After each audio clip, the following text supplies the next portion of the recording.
मेरा नाम है आर्यन और आप देख रहे हैं डर। तो चलिए बढ़ते हैं आज की इस कहानी की ओर। शहर की आखिरी सीमा जहां खत्म होते थे, ठीक वहीं से रेलवे स्टेशन की सुनसान पटरियां शुरू होते थे।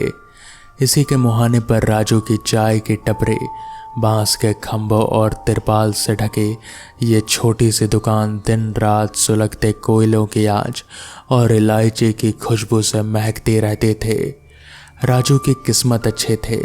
उसकी चाय का स्वाद ऐसा था कि स्टेशन आने जाने वाले मुसाफिर बिना रुके रह नहीं पाते। रोज का नियम था, रात के ठीक 10 बजते ही राजू अपनी दुकान समेटता और घर की ओर निकल पड़ता। मगर उस रात आसमान का मिजाज कुछ अलग था। रात के करीब 9 बजे अचानक काले स्याह बादलों ने पूरे इलाके को घेर लिया। देखते ही देखते ऐसी मूसलाधार बारिश शुरू हुई कि मानो आसमान फट पड़ा हो। हवाएं इतनी तेज थी कि तिरपाल थरकने लगे। बारिश की थपकी और कड़कती बिजली के बीच देखते ही देखते पूरा इलाका सन्नाटे में डूब गया। सड़कें खाली हो गईं, मानो कोई कर्फ्यू लग गया हो। समय का पहिया घूमता रहा। घड़ी में रात के 11 बज चुके थे, लेकिन बारिश थमने का नाम नहीं ले रहे थे। राजू ने बाहर घने अंधेरे को और गिरते पानी की तरफ देखकर बुदबुदाया, लगता है आज भयंकर विपत्ति आएगी। ऐसे में घर जाना भी आफत है। डर और बेचैनी के मारे राजू ने जल्दी जल्दी केतली और गिलास और बर्तन समेटना शुरू किया। वो स्टोव बंद करने ही वाला था कि तभी एक साया उसके दुकान के सामने आकर रुक गया। राजू ने चौंक कर ऊपर देखा। सामने एक अधेड़ उम्र का आदमी खड़ा था। अजीब बात यह थी कि बाहर प्रलय जैसी बारिश हो रही थे। चारों तरफ पानी लबालब भरा था, लेकिन उस आदमी के कपड़े, उसके बाल, यहाँ तक कि उसके जूते भी पूरी तरह सूखे थे। मानो वो बारिश के बीच से नहीं बल्कि किसी दूसरी ही दुनिया से चलकर आया हो।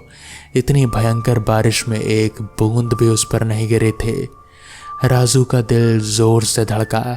उसने थूक निगला पर खुद को संभालते हुए चुप रहा। उस आदमी ने अपनी ठंडी बेजान आंखों से राजू की तरफ देखा और बेहद धीमी सपाट आवाज में बोला, भाई साहब, चाय मिलेगी? राजू ने उसकी अजीब स्थिति देखकर अनदेखा करने की कोशिश की। दुकान बढ़ाने का वक्त हो चुका था, लेकिन उसकी अजनबी हालत देखकर राजू मना नहीं कर पाया। उसने कहा, हाँ बैठिए, मिलेगी। राजू ने केतली उठाई, स्टोव पर फिर जलाया और बची हुई चाय को खौलाने के लिए रख दिया। जब चाय से खौलता हुआ धुआं निकलने लगा तो उसने एक कांच के गिलास में चाय छानी और उस आदमी की तरफ बढ़ा दी। चाय इतनी गर्म थी कि राजू को खुद कपड़ा लगाकर गिलास पकड़ना पड़ा था, मगर उस आदमी ने बिना झिझके खौलती हुई चाय का गिलास हाथ में लिया और एक ही सांस में पूरी चाय कटक गया। न उसके होंठ चले, न उसके चेहरे पर गर्म चाय का असर हुआ। ये देखकर राजू के रोंगटे खड़े हो गए। खौलता हुआ पानी कोई इंसान एक बार में कैसे पी सकता है? राजू की रीढ़ में एक सिहरन दौड़ गई। उसने कांपती आवाज में पूछा, इतनी रात को आप यहाँ इस मौसम में क्या कर रहे हैं? जैसे ही राजू ने यह सवाल किया, टपरी के ऊपर जल रहा पीला बल्ब भग भग करके बुझने और जलने लगा। हवा का एक बर्फीला झोंका दुकान के भीतर आया और आदमी का चेहरा अचानक अजीब तरीके से बदलने लगा। उसकी त्वचा का रंग पीला और फिर बिल्कुल सफ़ेद पड़ गया, जैसे शरीर में खून की एक बूंद भी ना बची हो। राजू दहशत से पीछे हटा, मगर उसकी चीख गले में ही फंस गई। जब उसने देखा, फिर उस आदमी का सिर धीरे से उसकी गर्दन से अलग हुआ और उसकी गोद में जा गिरा। गर्दन के कटे हिस्से से कोई खून नहीं बह रहा था, सिर्फ एक काला जमा हुआ सन्नाटा था। वो इंसान नहीं, एक रूह थे, एक भटकता हुआ भूत। राजू डर के मारे कांपते हुए घुटनों के बल बैठ गया। उसने अपनी आंखें बंद कर ली, ये सोचकर कि अब उसका अंत आ चुका है, मगर कोई हमला नहीं हुआ। दुकान के सन्नाटे में अचानक किसी के सुबकने रोने की आवाज़ गूंजने लगी। राजू ने डरते डरते एक आंख खोली। वो कटा हुआ सिर जो उस आदमी की गोद में था रो रहा था। उसकी आंखों से आंसू बह रहे थे। उस प्रेत ने रोते हुए बेहद दर्द भरी आवाज में कहा, डरो मत भाई साहब, मैं तुम्हें कोई नुकसान नहीं पहुंचाऊंगा।